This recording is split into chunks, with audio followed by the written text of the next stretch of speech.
Wakati wa COVID ni muda ambao wanaume wengi sana waliathiriwa na swala zima la afya ya akili, kwa sababu ya kile tunaita isolation, yani kule kutengwa.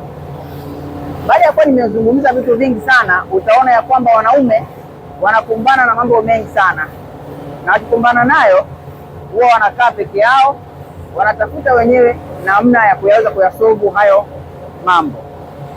Wanatafuta wenyewe namna gani ambayo itakuwa ni rahisi kwao kuweza kutatua zile changamoto bila kuwahusisha wengine.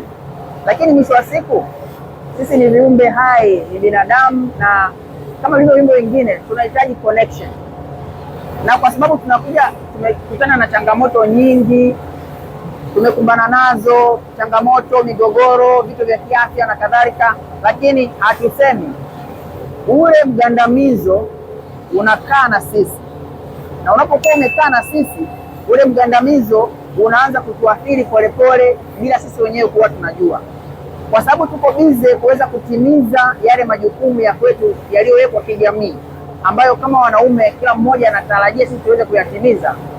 Tunajikuta kwamba mwisho wa siku tunamisi kuangalia afya zetu, tunamisi kufanya mazoezi, tunamisi labda kulala vizuri, tunamisi kuweza kukutana na watu wengine kijamii, na mwisho wa siku tunaanza sisi kuathiriwa sasa ile saikolojia yetu.